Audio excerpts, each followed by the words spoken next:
Okay, it's 9 p.m. here in San Francisco. Hello, everyone. This is M.R. Rangaswami, the founder of Indiaspora. Welcome to everyone. I guess I'll have to say good morning to most of you on the Eastern Hemisphere. And for us here in San Francisco, it's end of the day. So welcome to the fourth annual virtual climate summit that Indiaspora has hosted. And each year it grows in stature of speakers and size of audience. And so we hope this year is another milestone event for the community at large. Again, Indiaspora is a nonprofit network of diaspora leaders and Indian leaders as well to be a force for good. This is one of our programs that we do every year.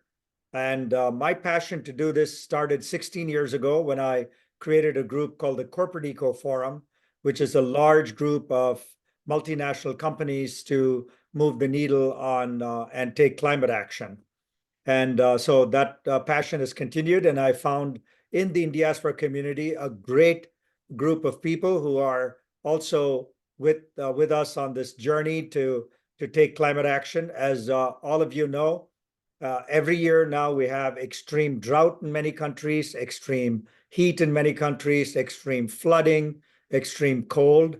And this is an indication that the Mother Earth is not at peace. We are spewing too many things into the atmosphere. We're polluting all our water bodies.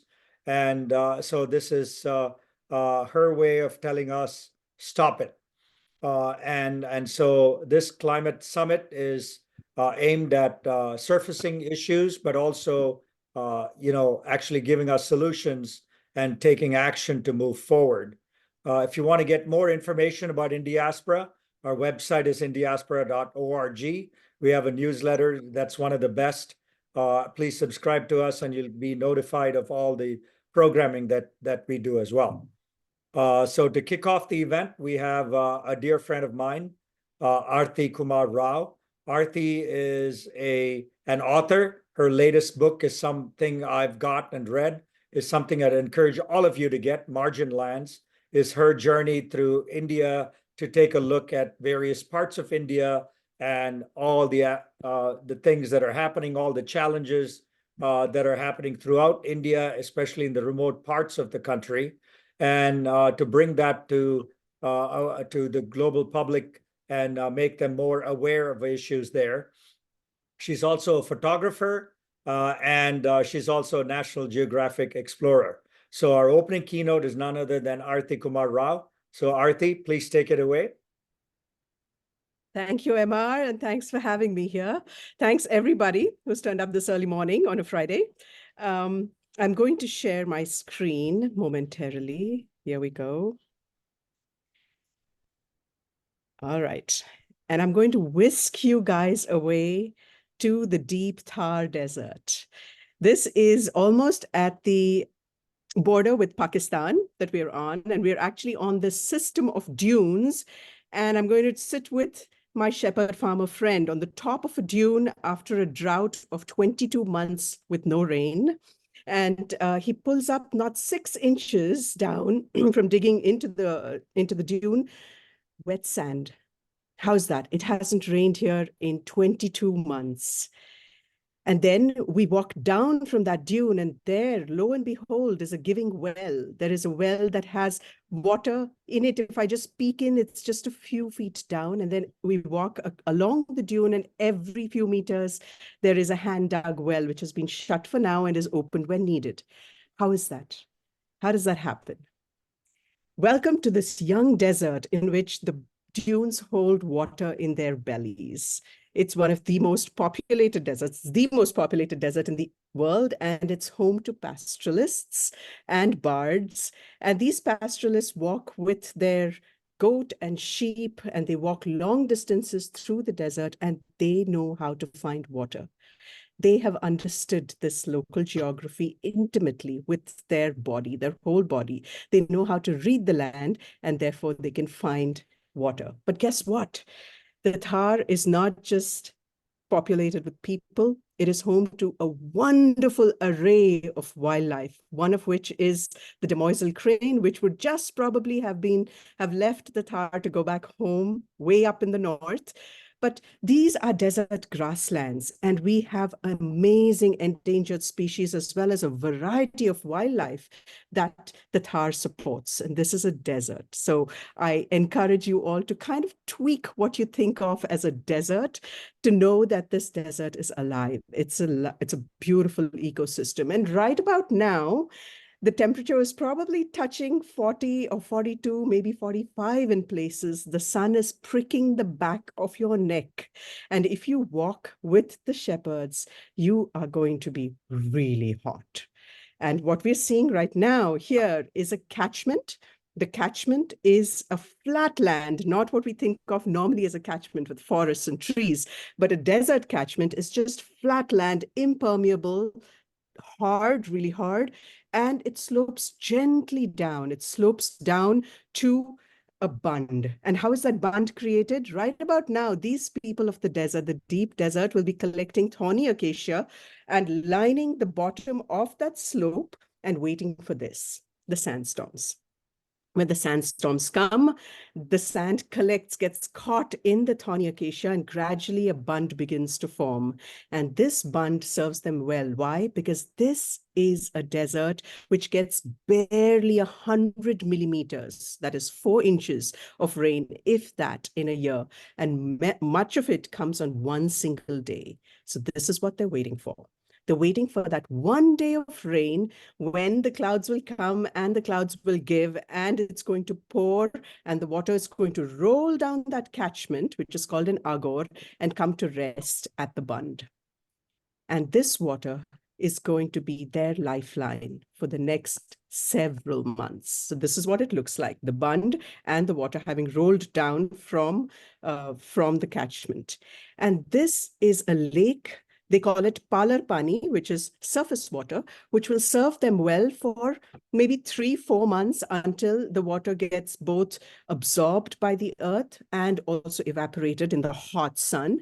But people use this water for drinking. I've drunk this water too. It's fresh water. And this land where the water comes to rest is sacred land for them, because for these people, water is life, and it is survival. And so they build structures to say, this is a sacred space, do not desecrate it. So nobody is going to go swimming in these lakes. They're not going to wash their buffalo or their livestock in this lake. This lake is for drinking water purposes only, and it is sacred, and they treat it as such. And then after 3 months, 3.5 months, when the water is completely evaporated or absorbed in the soil, the wells take over. These wells are built in that depression where the water came and stopped. It's called a beri. It's a percolation well. So the more you pull up, the more it pulls from the sides to replenish itself. And if you just go peek inside, you can actually hear it. After these women have pulled up the water and left, you go and listen to the water rejuvenate, the well rejuvenate itself. The water comes trickling in. It's a fabulous, fabulous scene, right? So this is the traditional way of water harvesting, rainwater harvesting in the deep Thar. But that's not all they do with the water. Here's what's interesting. I am standing on a bund, a dhora they call it, which is 700 to 800 years old, fortified with the sandstone of the desert. Now the water has rolled down the Agor, come and stopped over here. This structure is different. It's not a lake. It is a water harvesting structure, sure, but it does something very special. They do not touch this water. It sinks into the land, the earth saturates itself, and then they plant grain. And so this is their food-giving structure. It's called a khadeen. And so in summer, it's fallow. In that one day of monsoon, when it rains, it's completely covered with water. And then 3 months later, when the water's all absorbed into the land, they sow the land, and then it comes up with wheat. Imagine wheat growing with just 1 day's rain. There's no external irrigation here. It's all rain fed, and just with that 1 day. And they grow wheat, guar, all kinds of things. This is the wonder of understanding the land, knowing how to live with it, because it's a harsh, harsh climate. How do you sustain yourself in this climate? And so they've learned to live with this land, and this is ancient wisdom. It's 800, 900 years old, dates back to the Palivals who used to live here. But guess what? for the government, this giving land full of wildlife, full of people and water, there's a lot of water in the desert, it's termed a wasteland. 68% of the Jaisalmer district is wasteland, to be done with as the government pleases, to be better utilized. And so what happens? They have planted trees, Acacia tortilis, on the dunes, which then transpirates the water, and the wells at the bottom of the dune, which are giving wells, go dry. And so the shepherds who are walking these deserts don't have water anymore. The government also thinks it wants to green the desert, and therefore it pushes water all the way. This is Himalayan water from the Satluj, which is in Punjab, all the way down to the deep Thar. And by the time these canals get there, A, they don't have water. And even if they do, it is putrid, it is stinking, it has carcasses of animals that have fallen into the canal on the way. And a district which did not even know what a mosquito was is now the highest in malaria in Rajasthan. Imagine that. The local people will not sip or touch one drop of this for their consumption. They only use it for, random other things. But they prefer their berries, which are their wells, and their lakes, which are rainwater, fresh rainwater, for their consumption. And then they have sacred groves. They have miles and miles of land with trees which they do not touch, land that they do not till, because this is their gene bank. And these are the trees which are giving trees. Kair Sangri, anybody who's been to Rajasthan and eaten Kair Sangri, Sangri comes from this tree, the Kejri. Kair comes from the other spindly trees that grow here, and they have sacred groves of it. But for the government, it's just land, and they have built green energy on it. Now, here's the dichotomy, right? If you see anything in a silo, you are going to step into some kind of problems. And the problem here is that they do not see how this land is being used, and they've put these huge amount of windmills. I just walked this very line of windmills, 20 windmills, and under 9 of them, I saw griffin vultures, dead griffin vultures, decapitated by the whirring blades. We have instances of our highly endangered great Indian bustard being decapitated by the transmission lines and by the blades as well. So here again, we have, when you see something in a silo, we do tend to make mistakes. And really, it comes down to understanding the local geography, how the land is being used, because even this Agor, for example, where the water falls and it rolls down, that is being mined. And therefore, the Agor is disrupted. The catchment is disrupted. And when you disrupt a catchment, whole villages downstream of the catchment go dry. And there's mining, rampant mining going on. And when you don't understand the local geography and you kind of impose your will on a local geography, you do tend to turn a living ecosystem into a dust bowl. And so often I do exhort people to kind of tweak their metaphor, to not call something desertification, but really call it dust bowlification, because that's what's happening. You're turning a living ecosystem into a dust bowl, and it all comes from a forgetting of local geographies. But guess what? This is not only happening somewhere far away in the desert. This is the city I live in.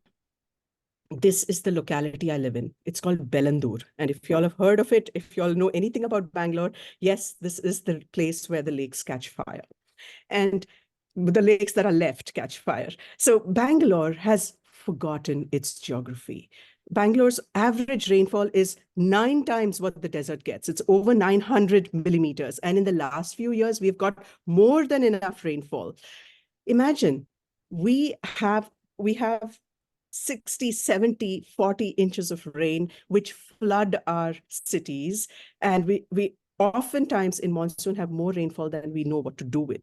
And this is what the lake system in Bangalore, which is all built in the valley. So Bangalore doesn't have perennial rivers. You have valleys and you have highlands. And in the valleys, the ancients, our ancestors, built lakes, and these lakes are connected because it flows from one to another. And imagine, you're just comparing 2002 to 2022. Look at what has happened to Bellandur and downstream of Bellandur. We have built all over it.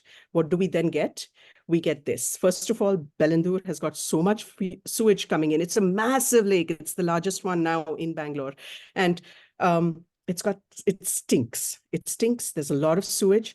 And then because you've built over it and you have these swanky $1 million houses on lake beds, and with outflows disrupted and interrupted, you have Maybachs and Mercedeses and Jaguars floating in water, in rainwater, because of bad decisions. So Bangalore, which gets 3 billion liters per day of rain and consumes just a little bit over half of it, could have been self-sufficient in water over time. But what are we hearing now? All of this, right? And this is just this year. Every year, it's the same story. In the monsoon, we have too much water. And when the monsoons are over, we have too little. Which prompts my friend, my shepherd friend, Chattar Singh, who was sitting on top of the dune digging to show that the dune holds water in its belly. He says that before a drought caused by the shortage of rainfall comes a drought of ideas. And truly, what we have done is we've kind of shot ourselves in the foot by just forgetting our local geographies. And it behooves every one of us to reclaim this local geography, to understand what it is. What do we do in the place that we are? For example, what's good for Bellandur may not be good for Yelahanka. We are in different parts. The way the land goes, the topography is different. The way water flows is different. Everything is different. If only we could understand our local geographies and fight for it.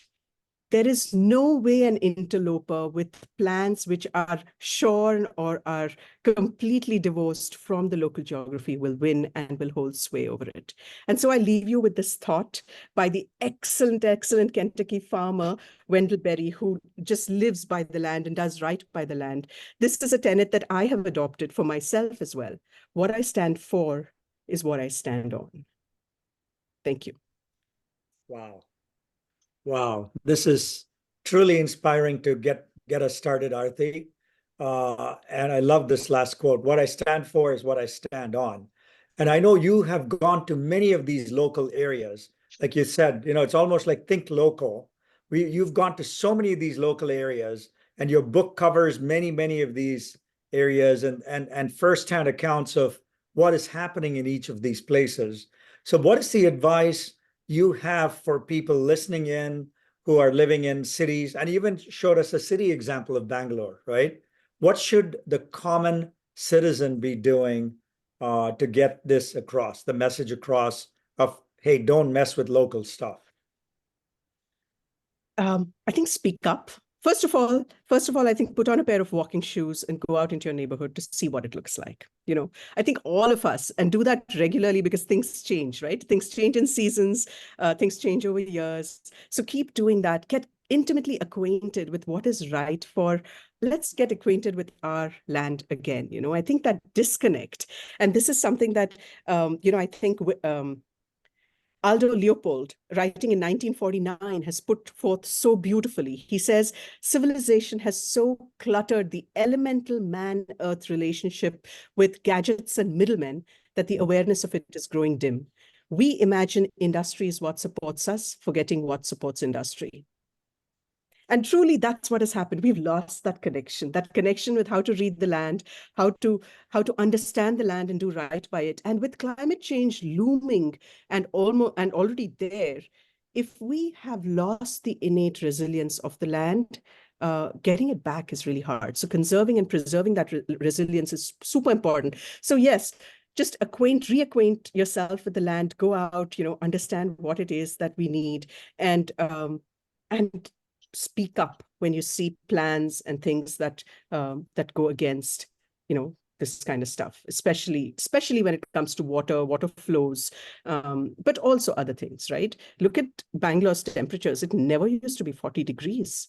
And here we are now in 40 degrees. It's easy to blame it on climate change. It's harder to take a really hard look at what it is that we have done, and we are party to it, right? So what it is that we have done, and to just go back and find the proximal cause, not just the symptoms, and try to address that. Super. And one last question. How many miles did you walk last year, and how many miles are you planning to walk this year? I don't know. I do not count really, but I do know one person who's walking the world, Paul Salopek, and he has walked thousands and thousands of miles. I did walk with him also across India, and walking across landscapes, again, I would say it teaches you so much. So I think it's wonderful to get out of our cocoons, of planes and buses and trains and cars, and just feel the whole landscape with our whole body. And that, that makes all the difference. So yeah, I don't know, I haven't counted, but I know I'll be walking it for a while. Yeah. Fantastic, Arati. You are such a true inspiration to all of us.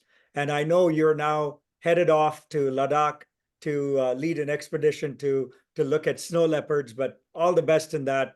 But I love Thank you. what you've done. I love your book, Margin Lands. And thank you so much for starting off this whole session. Thank you. Thank you so much. Great. Thanks. Thanks again, Arati.